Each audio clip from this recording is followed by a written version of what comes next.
कल के लेक्चर में कौन कौन एब्सेंट था? कोई था? कोई नहीं था। अच्छा, गौतम एब्सेंट था मेरे ख्याल से कल के लेक्चर में। डेली न्यूज के नाम पे एंट्री मारा था मैंने, एंट्री दी नहीं, वही चक्कर पड़ गया, कल का मिस हो गया। Last topic, electric power. भैया से छुट्टी मत मारना, तुम्हारी अटेंडेंस पूना मैम लेके आके बीच में ग्रुप में, तो उससे क्या होगा कि आपकी अटेंडेंस रेगुलर रहेगी। छुट्टी मारोगे तो पता ही नहीं लगना। अब कौन एंट्री मारना? हाँ जी, हेलो, हाँ जी बोलिए। कोड यार, कोड नहीं मुझे पता रहता, इतना वेला टाइम नहीं होता मेरे पास यार। सर ये आ रहा है और यार इसको होस्ट कोड भेजो ग्रुप के अंदर यार, किसको पता कैसे देखते हैं। सर ये आ रहा है अरबी है और कौन है? सर पता लग गया था। इसको होस्ट कोड भेज जरा अगर तेरे पास है तो। सर लिंक के बाद जो वो ब्रैकेट सारा का सारा नंबर जो अल्फाबेट्स होते हैं वही कोड होता है। वो देखूं कहाँ से, मुझे कैसे पता लगेगा? सर आप बस लिंक शेयर कर दो। वो भी नहीं आती मुझे करनी। स्टॉप शेयरिंग हो तो ये पता नहीं क्या मांगते रहते हैं, समझ नहीं आता मुझे। सर हमें वो कुछ भी मांग सकता है। मुझे नहीं समझ आ रही यार, अपने दोस्तों से मांग ले। तो ये बेटा मेरे को पता ही नहीं, देखते कैसे, मुझे तो आइडिया भी नहीं है, तेरे को बताऊं। सर जो top left, sir top left पे लिखा जो टॉप लेफ्ट में वही तो बता दो। सर ग्रुप में सेंड कर दें? हाँ ग्रुप में सेंड कर देना। नहीं कर दिया है। कर दिया, चल लो ग्रुप में आ गया, देख ले जाके, मिल गया। पता नहीं क्या कर अब उसको, सारी खिलाड़ी है मेरे पास एक से एक बढ़ के। ये वो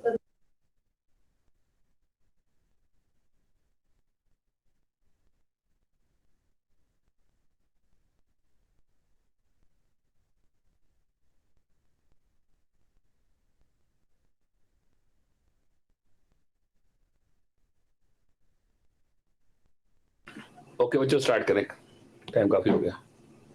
आज हमने एक जनरल कंसेप्ट करना है इलेक्ट्रिक पावर का। क्या है जी, देख लो। The rate of doing work is known as power, it is also known as rate of consumption of energy. Rate of consumption of energy, power हम छोटी क्लासेस से ही पढ़ते आ रहे हैं। Power is equal to work done upon time, 9th class में पढ़ा था। ऐसे ही power is equal to energy consumed upon time. ठीक है, तो इनडायरेक्टली देखा जाए तो मैंने ये फॉर्मूला और ये फॉर्मूला पहले भी बराबर किया था जब हमने चौथी डेरिवेशन करी थी। हमने कर दिया था power is equal to energy consumed upon time, तो एनर्जी होगी पावर इनटू टाइम। ठीक है जी, तो ये उसने डिफाइन करा है। इनडायरेक्टली पावर की डेफिनेशन है, इलेक्ट्रिक पावर कह लो या पावर कह लो, एक ही बात है। साथ में जाओ तो ये फॉर्मूले लिख के आ सकते हो, P is equal to W by T, P is equal to E by T. तो ये तो हो गया जी खत्म, इसको छोड़ो। अब आते हैं जी यहाँ पे एक और डेफिनेशन है इलेक्ट्रिक पावर की, वही सेम चीज है, ये बल्कि बेटर ये है, ये वाली याद करनी है। The rate at which the electric energy is dissipated और consumed in an electric circuit is known as electric power. Rate का मतलब टाइम से डिवाइड करना, किस रेट पे एनर्जी कंज्यूम होती है या डेसिपेट यानी यूटिलाइज होती है, एक ही बात है, कंज्यूम और लगा बीच में, तो उसे हम इलेक्ट्रिक पावर कहते हैं। गुरविंदर जी लेट है, चलो क्वेश्चन आगे देखो जी। तो पावर का एक फॉर्मूला आपने अभी किया था, P equal to V square V into I, पिछली बार किया था। पावर का ये फॉर्मूला भी बनता है, ये फॉर्मूला भी बनता है। पावर के फॉर्मूले बनते कैसे हैं वो देखें जरा। देखो जी, अब कुछ फॉर्मूले ड्राइव करने जा रहा हूँ, ध्यान से देखना, पूरा रब कर रहा हूँ, इसको फॉर्मूले ड्राइव करते हैं। चलो जी,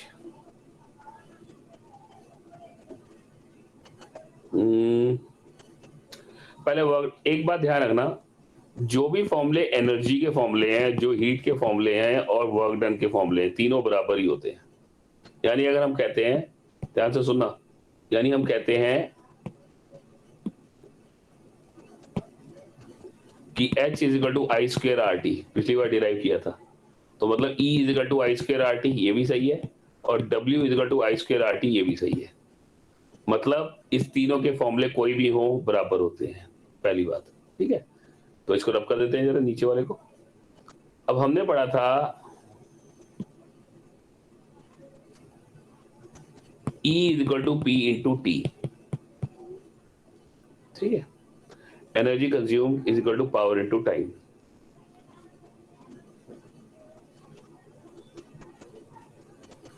पावर के कई फॉर्मूले हमने पढ़े हैं, पावर का एक फॉर्मूला तो ये रहा जी, ठीक है। तो हो जाएगा E is equal to P की जगह पे हम क्या लिखेंगे, V into I into T, तो फॉर्मूला बन गया वी आई टी। यानी एनर्जी कंज्यूम का पहला फॉर्मूला ये है, दूसरा फॉर्मूला ये है, ठीक है। V की जगह मैं आई आर पुट कर दूं, क्योंकि V आई आर के बराबर होता है ना, V is equal to I R, तो हो जाएगा I R into I T, तो बन जाएगा आई स्क्वायर आर टी। ये आपका तीसरा फॉर्मूला, ठीक है। ये इन तीनों के ही फॉर्मूले हैं, ध्यान रखना तुम्हारे।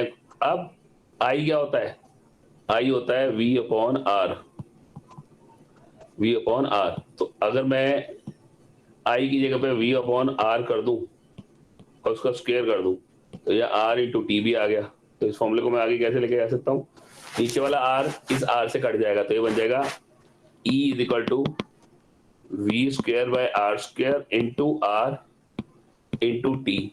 आर से ये आर गया, तो ये बन जाएगा V square T by R. ये भी एक फॉर्मूला बन गया, ठीक है। ये बन गया जी, क्लियर है यहाँ तक? Yes sir. तो ये आपके कितने फॉर्मूले बन गए, 4। ये तुम्हारा चौथा फॉर्मूला है, 4 फॉर्मूले बन गए। अच्छा जी, ये भी हो गया जी, 4 फॉर्मूले बन गए। 5वां फॉर्मूला जो आपका बनेगा वो कौन सा बन सकता है, V is equal to W by Q. हाँ, तो 5वां ये बन गया, W is equal to V into Q. तो W तो E है ना, W तो E है, तो W is equal to V into Q बन गया। बात समझ में आ गई? Hello, yes sir, yes sir. ये तुम्हारा कौन सा फॉर्मूला बन गया, 5वां। ये कौन सा बन गया, 6ठा। इसको नहीं, बस 5वां ही बना, 6ठा नहीं बना, 6ठा तो उसी से बना है ना। इसको रब कर देते हैं। चलो एक और बनाते हैं, लो जी। अब हमने पढ़ा है W is equal to V into Q, हमने Q is equal to N E भी पढ़ा है, याद है? Q is equal to N E. अगर Q is equal to N E को मैं यहां पुट कर देता हूं, तो बन जाएगा W is equal to V N E, बन जाएगा फॉर्मूला। Yes sir. तो ये तुम्हारा 6ठा फॉर्मूला बन गया, बन गया जी। ओके, हम लोगों ने पढ़ा है W is equal to V into Q, अभी पढ़ा है ना, ऊपर कलर चेंज कर रहा हूँ जिससे तुम्हें रिमेम्बरेंस रहे। W is equal to V into Q. कई बार ऐसा होता है हमें पोटेंशियल डिफरेंस के दोनों एंड्स पता होते हैं, V1 और V2, तो फॉर्मूला बन जाता है W is equal to V2 minus V1 into Q. मतलब बैटरी के दोनों एंड्स, एक हायर पोटेंशियल एक लोअर पोटेंशियल, जिसमें V2 की वैल्यू हमेशा ज्यादा होती है, V2 की वैल्यू हमेशा ज्यादा होती है। तो ये तुम्हारा बन गया जी 7वां फॉर्मूला। तो मुन्ना ये सातों के सातों फॉर्मूले एक जगह पे लिख लो, सातों के सातों फॉर्मूले लिख लो ना, एक से इसका मारो स्क्रीनशॉट और एक इनको लिख लो, जरूरी है।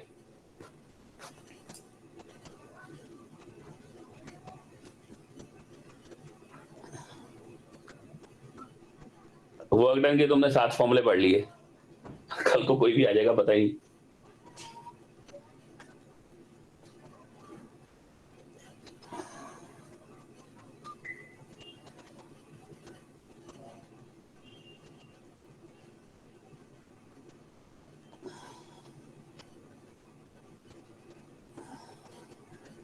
सर 7th और 5th एक बार फिर से समझा दो। पहले तो रब कर ले, तो कॉपी कर ले, मैं रब करवाता हूँ। पहले कॉपी कर ले, क्योंकि सारे न्यूमेरिकल तुम्हारे कोर्स में है, मतलब मैंने कुछ भी एक्स्ट्रा नहीं कराया इसमें। इस बस ये 6ठा वाला फॉर्मूला एक्स्ट्रा है, 6 फॉर्मूला एक्स्ट्रा है, इतनी एक्स्ट्रा? हाँ सर 7th एक्स्ट्रा नहीं? ना 7th आया जाएगा, एवरग्रीन खोल के देखोगे उसमें एक क्वेश्चन है उसके ऊपर। सर 8th हो जाएगा sir, W is equal to V2 minus V1 into NE। फिर ऐसे तो फिर वो ऐसे दुनिया बनाते रहो, वो तो डाटा के हिसाब से चलना सारा, सारा कुछ डाटा के हिसाब से चलेगा। डाटा कैसा आ रहा है, क्वेश्चन उसी के हिसाब से सॉल्व होना है।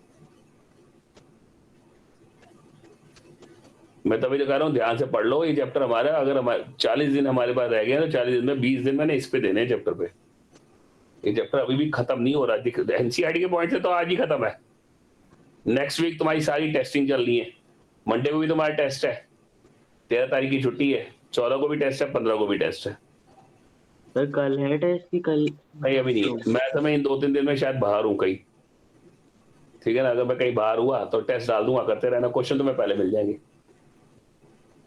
Okay sir. 13 को क्या सकते हो? क्या 13 का? 13 का तो छुट्टी है भाई, लोहड़ी है, छुट्टी कैसे करनी है। ठीक है सर सर 13 रब कर दूं जी? हाँ बोलो। सर 6th में V के बाद क्या लिखा है? N/E, सर ये N किसको मतलब शो करता है? Number of electrons, second page पे बताया था। रब कर दूं? Yes sir. Yes sir. Okay, अब इसका एक नया वर्जन देखो जरा। पहले वो 5वां छठा क्लियर कर दूं, उसको प्रॉब्लम आ रही है, फिर तुम्हारे को आगे एक चीज और दिखाता हूँ। स्कूल में नहीं बताते इतने सारे फॉर्मूले एक साथ करके, वो सीधा पेपर में ही आता है। जब आता है फिर बंदा रोता है ये क्या हो गया। ठीक है, तो कंसेप्ट देख लो। वो कह रहा था भैया कैसे है, हमने पढ़ा था V इक्वल टू W/Q, तो W हो गया V इंटू, कहाँ चला गया यार, V इक्वल टू W/Q, तो W होगा V इंटू Q।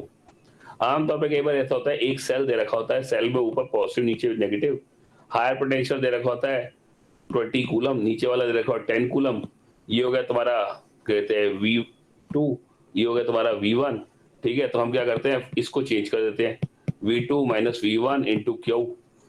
ठीक है, चार्ज तुम्हारे को दे रखा होता है, वर्क डन पूछते हैं या चार्ज पूछते हैं, वो डिपेंड करता है। तो इस हिसाब से डाटा कलेक्शन होती है, डाटा कलेक्शन पुट कर दो, आंसर आ जाएगा। बात समझ में आ गई? Okay yes sir. दो पोटेंशियल, कई बार कहते हैं भैया इसको गायब कर देते हैं और बाकी सारी वैल्यू दे देते हैं। ठीक है, समझ लो तुम्हारे को V2 ढूंढना है, अगर स्पीकर बंद करो बेटा, अगर V2 ढूंढना है तो तुम्हें V1 दे देंगे, Q दे देंगे, W दे देंगे, इधर उधर ले आके V2 निकाल दो। डिपेंड करता है क्वेश्चन कैसे आएगा। ठीक है, क्वेश्चन की कोई भी इमेजिनेशन नहीं है, एक लिमिट तक क्वेश्चन कोई भी आ सकता है, लिमिट तक। 12th नहीं डालेंगे, ये बात पक्की है। तो अब हमने पढ़ा है जी power is equal to work done by time. ठीक है जी, वर्क डन क्या होता है जी, V इंटू क्यू, अभी आपने पढ़ा था। W is equal to V into Q, पढ़ा था, V इंटू क्यू, तो यहाँ आ जाएगा VQ बाई टाइम। ठीक है, उसके बाद Q बाय T जो होता है वो I होता है, तो V इंटू I, कल बताया था, याद है। V क्या होता है, IR, तो अगर इस V की जगह पे मैं IR पुट कर दूं तो बन जाएगा IR इंटू I, तो that comes to be I square R। तो ये तुम्हारा पहला फॉर्मूला, पावर के हैं ये सारे, ये दूसरा, ये तीसरा, ये चौथा, ये पावर के फॉर्म देखो यहाँ भी दे रखा ना, I स्क्वायर R और VI। अब क्या करना है, हमें बताया I जो होता है वो किसके बराबर होता है, V अपॉन R। इस I को यहाँ पुट कर दो, तो ये आ जाएगा जी आपका V square by R square into R, तो R से R गया तो आ जाएगा V स्क्वायर बाय R। ये तुम्हारा 5वां formula, V square by R। ठीक है, V स्क्वायर बाय R आ गया। तो ये आपके लगभग 5 फॉर्मूलेज हैं पावर के, और एक और है छठा, छठा आ जाएगा P equal to E upon T। ये तुम्हारा छठा फॉर्मूला आ गया। तो 6 फॉर्मूले पावर के इंपॉर्टेंट हैं, संभाल लेना भैया। कर लो फोटो, फोटो कीजिए, फोटो खींचो, और अगर लिखना है तो लिख लो एक जगह पे, यहीं पे लिख लो। 3 तो दे रखे हैं, 1 2 3, बाकी 3 और लिख लो। सर 6th कौन सा है? E upon T। Okay sir.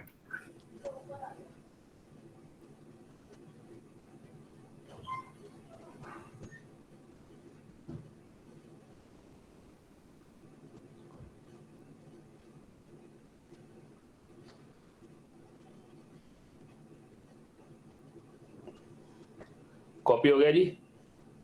Yes sir. Yes sir. Rub कर दूं? चलो पावर के भी सारे न्यूमेरिकल्स आ गए, रब कर दूं जी?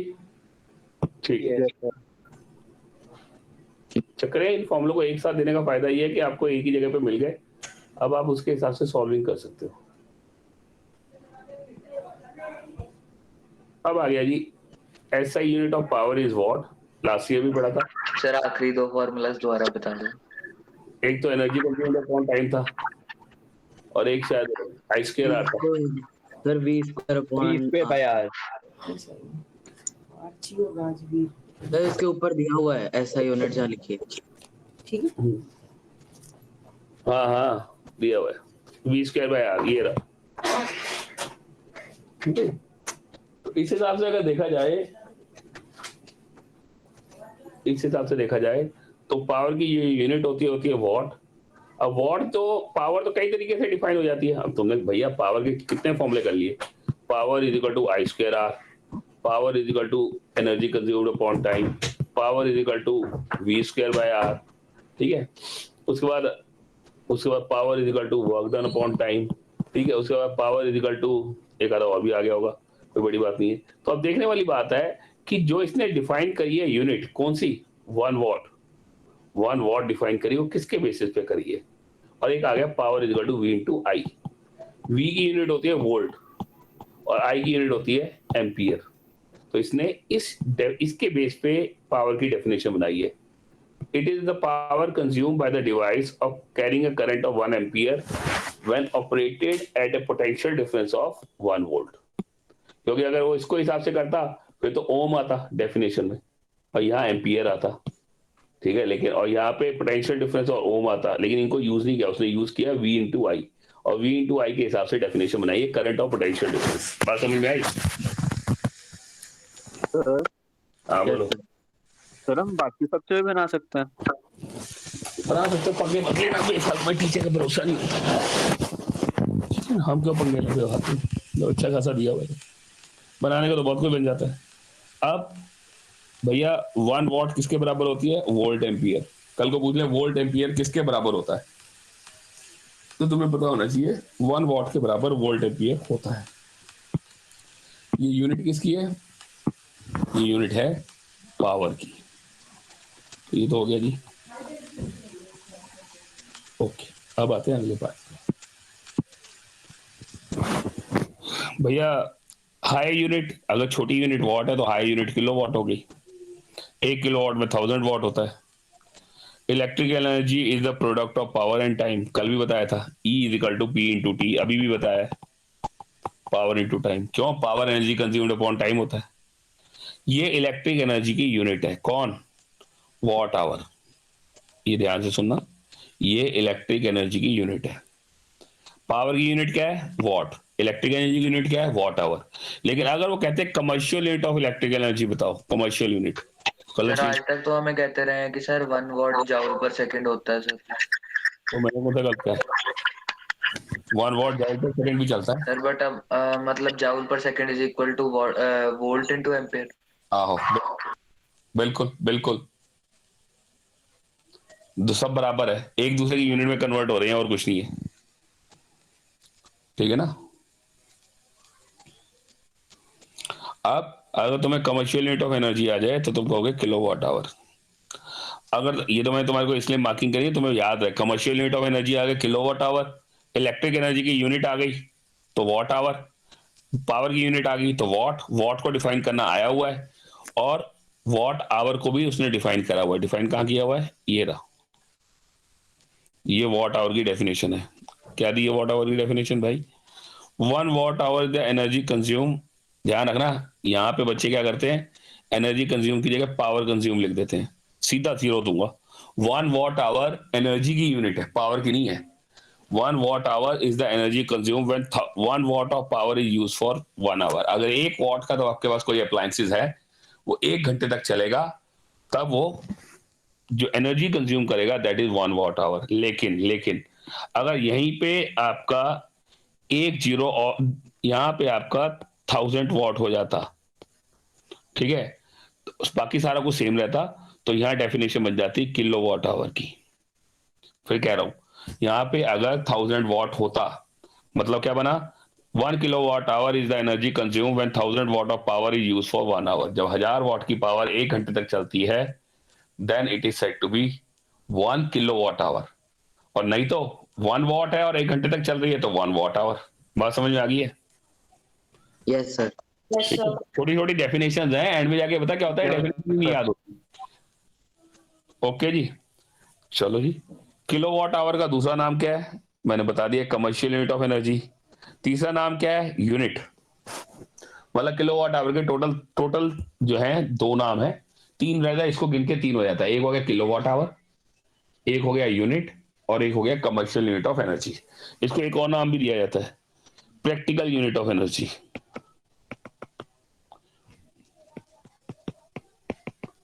एनर्जी मेरे ख्याल से ना एक और इसका नाम भी होता है, मुझे सोच के मेरे को देखना, नेट पे देखे तो मैंने ना एक बार याद किया था, देखा था कहीं पे, 9th में पढ़ा था, होल्ड करो, board of trade unit, unit equal to 1000।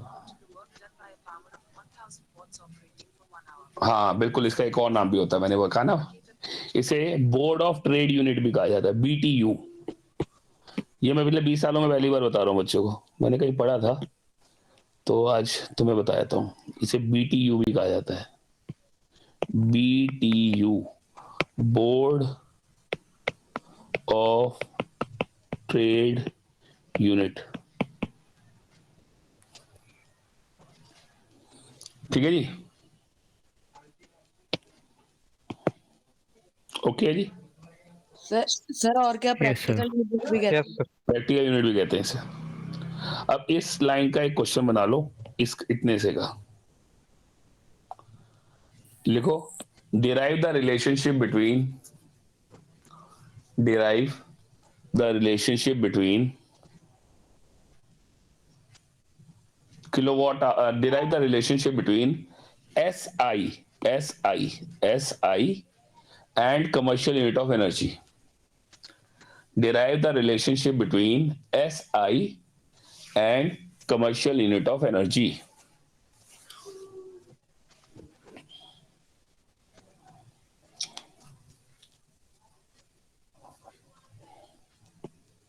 लिख लिया जी। सॉल्व कैसे करना है वो भी देख लो। Derive the relationship between SI and commercial unit of energy। बेटा मैं कुछ भी आपको एक्स्ट्रा नहीं करवा रहा हूं कि बहुत ज्यादा हाई फाई पे जाऊं, मेरे को सिर्फ उतना कराना है जिसमें आपके बोर्ड के पूरे नंबर आ जाए। वहां आप मार ना खाओ, वो और ना स्कूल में मार खाओ। ज्यादा कराऊंगा तो भी दिमाग खराब हो जाएगा, चैप्टर ऐसा है। लेकिन मुझे पूरा कराने के लिए भी अभी 8-10 दिन और चाहिए। ये नहीं कि 1 सेकंड में हो जाएगा, लेकिन करा रहे हैं जितना हो सकता है। कल मेरा एनसीईआरटी का काम शुरू होगा, शायद अभी शुरू करूंगा, 5-1 क्वेश्चन तो एनसीईआरटी के आज ही करा दूंगा, जो बाकी बच जाएंगे वो कल कराऊंगा। मेरा कल chapter NCERT point of view से पूरा खत्म हो गया, विद बैकलिस्टेड, ब्लू बॉक्स, सॉल्ट, सब करा करू के। मंडे को तुम्हारा पहला टेस्ट है, क्वेश्चन तुम्हें कल दे दिए जाएंगे मंडे को कौन से टेस्ट में आ रहे हैं। मैंने पहले बोल दिया 5 डेरिवेशन आएंगी, 4 डेरिवेशन है बड़ी वाली फुल लेंथ, और अभी मैंने आपको सीरीज पैरेलल की डेरिवेशन भेजी भी नहीं है, तो वो भेजनी है, प्लस आपके सीरीज की डिसएडवांटेज और पैरेलल की एडवांटेज, वो आएगा। बस सिर्फ ये 4-5 क्वेश्चन आएंगे, इन्हीं की चेकिंग होनी है। ऑनलाइन पेपर दोगे, ऑनलाइन ही चेकिंग होगी, सारा ऑनलाइन ही आएगा। ठीक है, देखो जी अगेन 1 किलोवाट आवर का मतलब क्या होता है, पहले तो ये देखते हैं जी, होल्ड करो। 1 किलोवाट आवर, इसका मतलब होता है 1 किलो वॉट इंटू 1 आवर। ये मतलब है, इसका संधि विच्छेद कर दो। 1 किलो वॉट का मतलब हो गया 1000 वॉट, इंटू आवर का मतलब होता है 3600 सेकेंड, एस डाल दिया। ठीक है, 3600 को 36,000 से मल्टीप्लाई करो तो बन जाएगा 1 2 3 4 5 वॉट सेकेंड। अब वॉट सेकेंड जो होता है वो जाउल के बराबर होता है। कैसे होता है मैं तुम्हें बताता हूं। हमने पढ़ा है power is equal to work done upon time. Power की यूनिट होती है वॉट, वर्क डन की होती है जाउल, और टाइम की होती है सेकंड। सेकंड इधर जाके मल्टीप्लाई हुआ तो वॉट सेकंड जो होती है वो जाउल के बराबर होती है। यहाँ पे तुम्हारी है वॉट सेकंड, तो ये बन जाएगा भैया 360000 जाउल। ठीक है, अब इसको दूसरी फॉर्म में चेंज कर दो तो आ जाएगा 3.6 into 10⁻6 joules. This is the answer, जो आपकी बुक में भी सॉल्व है। मैंने थोड़ा एक्सप्लेन करके समझा दिया तुम लोगों को कि होता क्या है। आपकी बुक में ये ब्लू वाला है, ये सारा लिख के आना पड़ेगा। सर हमें पहले भी आ गया ना 9th में सेम। 9th में था, 9th में भी लास्ट में ही था, बिल्कुल चैप्टर के लास्ट में यस सर बिल्कुल सेम था। सेम था डिट्टो। तो इसमें क्वेश्चन ध्यान रखना, जो कमर्शियल यूनिट है वो है ये, एसआई यूनिट है जाउल, इन दोनों के बीच में वो रिलेशनशिप मांग रहा है। क्वेश्चन मैंने ये दिया, what is the relationship between commercial and SI unit of this. ठीक है, अब इसको थोड़ा मोल्ड करते हैं, थोड़ा सा मोल्ड। मोल्डिंग करने का मेरा हमेशा थोड़ा रहता है कि हमें थोड़ा मोल्ड करके बता दो। देखो बेटा, अगर वो कहता है भैया 1 किलोवाट आवर, तो ये जाएगा 3.6 इंटू 10⁻6 जाउल्स। ठीक है, तो 1 kilowatt hour is equal to 3.6 into 10⁻3 kilo joules. 1 kilowatt hour is equal to 3.6 mega joules. तो 10⁻6 से मल्टीप्लाई होता है ना मेगा में। बात समझ में आई? Yes sir. Yes sir. Abbreviation तो कहीं से भी कुछ भी आ जाएगी यार, वो तो टीचर का दिमाग है, टीचर ने कैसे घुमाना है, मेन कहानी यहाँ पड़ी हुई है। जहां तक हम टीचर के दिमाग तक जा सकते हैं वहां तक जाएंगे, बाकी वक्त बताएगा। ठीक है जी, कॉपी डाउन हो गया। एनसीईआरटी पॉइंट ऑफ व्यू से चैप्टर खत्म है जी। अब हम आते हैं न्यूमेरिकल पॉइंट ऑफ व्यू से। थ्योरी हमारी खत्म होगी, थ्योरी से ज्यादा कुछ नहीं है। बिजली का बिल सिखाते हैं आज आपको। सिखाया था मैंने कभी बिजली का बिल आपको? Sir yes E sir, E is equal to Yes, sir. NPT। E is equal to NT। Sir 9th में भी सिखाया था, 10th में भी करवा दिया। 10th में करवा दिया ना बिजली का बिल, पक्की बात है? Yes sir. Yes Yes, sir, sir. approved है। चलो ठीक है जी, बिजली का बिल हो गया तो हम एनसीईआरटी निकालते हैं। फिर शुरुआत करें अपना पहला न्यूमेरिकल। ये रहा जी आपका पहला न्यूमेरिकल। जितने आज ज्यादा हो जाएंगे उतने खत्म कर लेते हैं, जो रह जाएंगे वो कल खत्म करेंगे। ठीक है, देखिए ये रहा पहला क्वेश्चन। पहले क्वेश्चन को आप पढ़िए खुद, पहले आप खुद पढ़िए ढंग से क्वेश्चन क्या कह रहा है।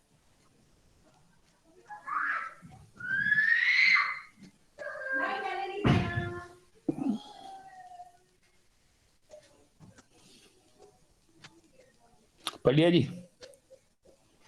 अब क्वेश्चन सुनिए है क्या। वो कह रहा है जी, एक वायर है, ये रही वायर, ठीक है, जिसका रेजिस्टेंस है R। ठीक है, इसको 5 इक्वल हाफ्स में डिवाइड कर लिया, 1 2 3 4 और बचा हुआ 5। ठीक है, these parts are then connected in parallel. इन पार्ट्स को फिर पैरेलल में लगा दिया, तो बताओ इक्विवेलेंट रेजिस्टेंस कितना होगा।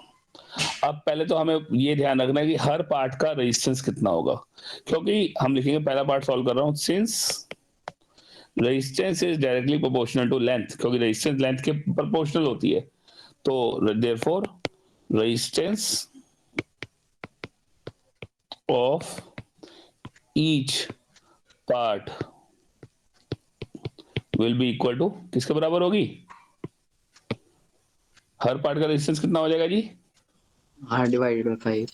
बिल्कुल, R डिवाइडेड बाय 5, क्योंकि जैसे लेंथ 1/5 हो गई तो रेजिस्टेंस भी 1/5 हो जाएगा। बात समझ में आ गई जी? भाई लेंथ भी तो L/5 हो गई, तो हर पार्ट का रेजिस्टेंस कितना होगा। लिखने का तरीका भी यही रहेगा, कोई चेंजेस नहीं है, बाद में कॉपी करा दूंगा, शांत रहो, पहले समझ लो। अब वो कह रहा है ये सारे रेजिस्टेंसेस को पैरेलल में लगा दिया जी। ओके जी, पैरेलल में लगाते हैं, होल्ड करो, ये पहले मैं रब कर दूं प्रॉपर्ली जिससे दिखाई दे तो मैं हो कह रहा है। तो ये आ गया जी 1/r dash is equal to 1/r upon 5 plus 1/r upon 5 plus 1/r upon 5 plus 1/r upon 5 plus 1/r upon 5। Naturally 5 ऊपर चले जाएगा, तो आ जाएगा 1/r dash is equal to 5 5 बार ऊपर गया तो ऊपर प्लस होकर बन गया 25 और नीचे आ जाएगा r। ठीक है, इस r को उठा के इधर ले आओ, तो जो जाएगा r upon r dash is equal to 25। यही आंसर निकालना था। ये आपका क्वेश्चन है, ये आपका सोल्यूशन है। कॉपी करना है कॉपी कर लो, मैं सीधा करता हूँ जिससे आपको थोड़ी नहीं, इससे सही है, कईयों को विजिबिलिटी में प्रॉब्लम आती है। लो जी कॉपी कर लो। सर बोलो जी। सर 1/5 सर नहीं। अगर हम रो एल बाय वाला फॉर्मूला लगा के करें सर, उससे भी तो हो ही जाएगा। क्या करेगा रो एल वाई का? सर उससे भी 25 आंसर आ ही जाएगा। ओ यार कितने जा रहे हैं, इतना दूर जाने की लोड़ नहीं ना, टीचर ने कदे वो मेथड देखा नहीं होना। लगा तो तू देगा, लेकिन टीचर ने कभी मेथड नहीं देखा होगा, तू नहीं देखा है बस मेथड तो जो टीचर ने नहीं देखा फालतू में काट देगा। जो सिंपल मेथड है वो काउंट होता है, और ये सिंपल मेथड है, इसमें कोई इधर उधर जाने की जरूरत ही नहीं है, इसलिए कॉपी कर ले, ठीक है ना। जिन्हें कॉपी करना है कर लो, नहीं तो एवरग्रीन में भी दे रखा है। ऐसी बात नहीं है कि एवरग्रीन में नहीं है, वो थोड़ी एक आधा स्टेपिंग ऊपर नीचे होती है, लेकिन मतलब सब सेम ही है।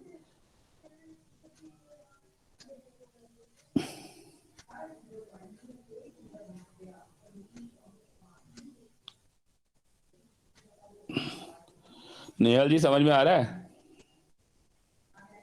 Yes sir. इजी है ना चैप्टर? सर ठीक है। बाकियों को कैसा लग रहा है भाई? अब तो चैप्टर पूरा खत्म होने को आ रहा है, बस थोड़ा सा लॉजिकल रह गया लास्ट का। अरे ठीक है। फॉर्मूलाज कर दिए सर, फिर अच्छा हो चल रहा था। चलो स्कूल के मुकाबले तो समझ में आ रहा है। सर समझ तो आ गया है, फर्स्ट सर लर्निंग 100%। लर्निंग मैं करा लूंगा डंडे के जोर पे, चिंता ना करो, वो तो मैंने अच्छे अच्छे से करवा दी। मैं क्वेश्चन ही 5 दूंगा, तुम याद करके आओगे तो तुम्हारा भला होगा, नहीं याद करोगे फिर बेटा बोर्ड में पूरा पूरा चैप्टर याद करो फिर बैठ के। अब तो ये तुमने देखना है तुमने कितना डेडिकेशन देना है, ठीक है। अगर तुम साथ साथ याद कर लोगे 5-5 क्वेश्चन करके फिर तो याद हो जाएगा, ठीक है। लेकिन और उसको एफिशिएंटली हैंड पूरे मार्क्स लेने की सोचोगे तो, अगर तुमने चीटिंग मार के टेस्ट दिया तो भी तुम डूबे, ठीक है, और वैसे टेस्ट बिना तैयारी के टेस्ट दिया तो भी डूबे। अब मैं तुम्हें 5 क्वेश्चन दे रहा हूं तो उसको याद तो करो ना कम से कम, वो तो जिम्मेवारी तुम्हारी बनती है भाई, मेरी थोड़ी बनती है। चलो जी अगला क्वेश्चन देखें जी, रब करते हैं। कल मेरे न्यूमेरिकल्स की स्पीड अच्छी होगी।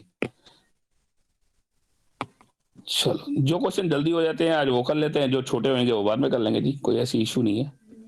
चलो जी दूसरा क्वेश्चन है जी ये,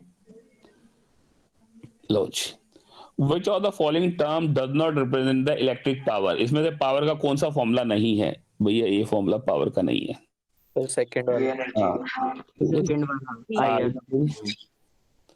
An electric bulb rated 220 volt और 100 वॉट की पावर, ये उसकी रेटिंग है। उसको ऑपरेट किया गया 110 वोल्ट पे, तो बताओ पावर कितनी कंज्यूम करेगा? इसको 2 पार्ट्स में सॉल्व होगा ये। पहले पार्ट मुन्ना सुनो सही, पहले पार्ट में आप क्या करेंगे, इसका फॉर्मूला लगाएंगे P = V × I। पावर कितनी दे रखी है? 100। पोटेंशियल डिफरेंस दे रखा है भैया आपका 220 × I, ठीक है। या I² R लगा लेते हैं, बेटर है। I² R लगा लो, रेजिस्टेंस है ना, पर I² R V × I। आई करके भी आई जाएगा, आई करके भी आई जाएगा। तो किसी भी फॉर्मूले से जाएगा, वो तो कोई चक्कर नहीं है। मैं थोड़ा सिंपल करा दूं, आई के साथ ही सिंपल है, आर के साथ स्क्वायर हो जाएगा। चलो करते हैं, इसी को करते हैं, तुम कह रहे हो तो इसी से कर लेते हैं। तो यह जाएगा भैया 10/22 = I एम्पियर लगा दिया, सॉल्व नहीं किया इसको, सॉल्व आगे करेंगे, ठीक है जी। अब क्या हुआ जी, फिर से फॉर्मूला वही लगाया, पावर = V × I, क्योंकि इस करंट तो वही रहेगा, तो और पोटेंशियल डिफरेंस हमारे को दे रखा है 110, और करंट आ गया जी वही वाला लगा दिया 10 × 22, ठीक है। तो आंसर आ गया 50 वॉट पावर, ये आपका आंसर हो गया, आंसर आ गया C। कॉपी कर लो, ये आपका थर्ड न्यूमेरिकल है।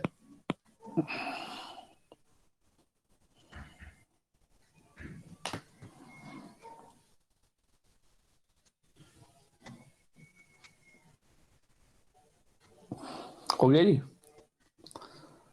Yes sir. अभी हमारी कम से कम 7 से 8 दिन की क्लासेस इलेक्ट्रिसिटी की पड़ी हैं, ये नहीं कि खत्म हो गया काम।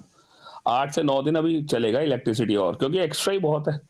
अब एक टाइम आ रहा है मैं तुम लोग को असाइनमेंट देनी शुरू करूंगा, तुम्हारे डाउट्स आएंगे, डाउट सॉल्व करने हैं, बहुत कुछ है, तो फिर शुरुआत है। हाँ बोलो सर। पीछे इसका आंसर 25 दिया हुआ आ गया ना चेंज, यही मैं तुम्हें कह रहा था, ये मैं कह रहा था कि फॉर्मूला अगर दूसरा लगा दो तो इसमें आंसर सेम नहीं आता, और पीछे वाला आंसर निकालना जरूरी है। इसका इसका फॉर्मूला जो हम लगाते ना वो V² R लगाते हैं, ये लगाते ही नहीं है, इसलिए मैं तुम्हें कह रहा था कि ये फॉर्मूला नहीं लगेगा। फिर इससे अगर लगाते हो तो आंसर तुम्हारा अलग आएगा और टीचर ने 0 दे देना है। इसका फॉर्मूला गलती क्या है सर इसके अंदर? गलती कोई नहीं है, गलती कोई नहीं है। हम लोगों को ना करंट पहली बात तो ये दे नहीं रखा कि सर्किट सीरीज में लगा या पैरेलल में लगा है, ठीक है। आमतौर पे हमारे घर में जो सर्किट होता है वो होता है क्या कहते हैं पैरेलल में। तो अगर पहली वैल्यू में अगर करंट की वैल्यू निकली है और बल्ब के अंदर वैल्यू जा रही है तो वो करंट की जो है डिवाइड कहीं ना कहीं होगा। सेम करंट कैसे चलेगा, सर्किट सीरीज में थोड़ी है। हाँ, अगर एक बल्ब का एक पर्टिकुलर रेजिस्टेंस है, एक सर्किट का एक पर्टिकुलर रेजिस्टेंस है तो वो रेजिस्टेंस जरूर लागू होता है।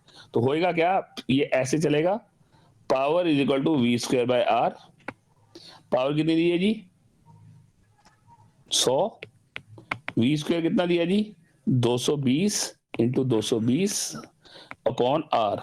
ये 2 जीरो से ये 2 जीरो गई तो आर आ गया 484 ओम।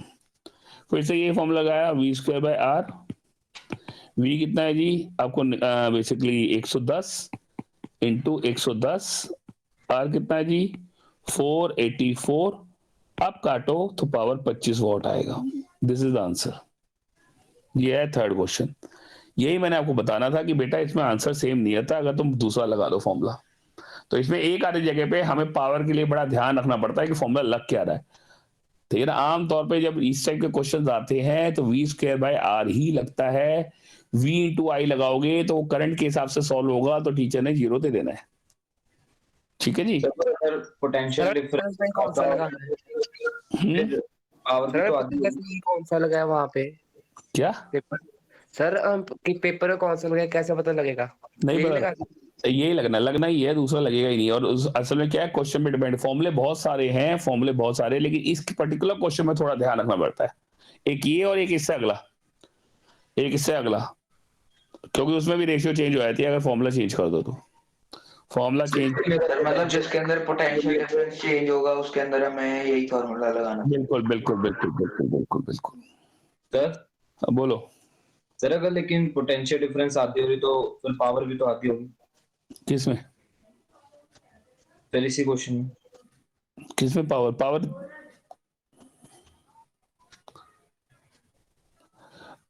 बाकी रेशियोज में भी चेंज आता है। सिर्फ हम पोटेंशियल डिफरेंस नहीं देख रहे, ठीक है ना। हम सिर्फ पोटेंशियल डिफरेंस नहीं देख रहे कि पोटेंशियल डिफरेंस आधा हो गया, ठीक है। हमने पोटेंशियल डिफरेंस जो होता है वो बेसिकली करंट से रिलेट होता है, पावर से रिलेट नहीं होता। हम जब कहते हैं V is directly proportional to I, तो V और I का रिलेशनशिप है, V और P का रिलेशनशिप नहीं होता, क्योंकि पावर तो कई तरीके से रिलेट हो जाते हैं कई फॉर्मुलों में। तो इसका मतलब हम पावर के रिलेशंस को काउंट नहीं करते। Okay sir. चलो जी अगला देखो।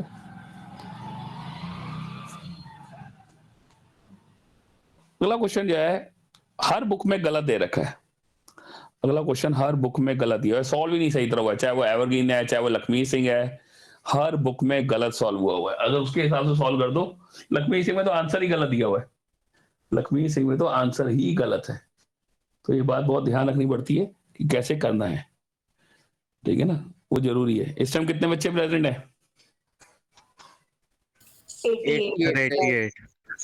88 है। चलो ठीक है, 88 के करीब तो आए भैया। बाकी जो एब्सेंट है वो तो एब्सेंट ही है। अब पूनम मैम को मैं फोन करना भूल गया हूँ, पूनम मैम अटेंडेंस लेंगे तो बात अलग है। कह देता हूँ एक बार, देखते हैं अगर एंट्री करते तो एक बार अटेंडेंस दिलवा देता हूँ उनको। अटेंडेंस हो जाएगी तो एक आइडिया लग जाता है छुट्टी मार कौन रहा है। ऐसा कौन सा जो पहले बैच में क्लास लगाता है दूसरे बैच में गायब हो जाता है।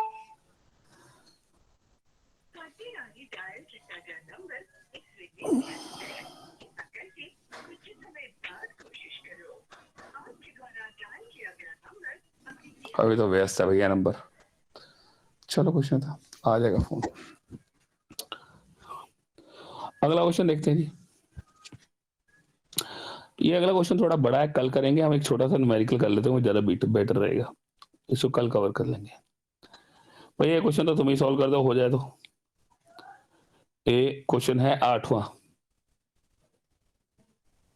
क्वेश्चन है 8वां, इसको सॉल्व करिए प्लीज। फॉर्मूला ले गया V इंटू आई, V ना V is equal to I R. लगाओ फॉर्मूला। मिली एम्पियर को एम्पियर में कैसे चेंज करते हैं आपको पता है।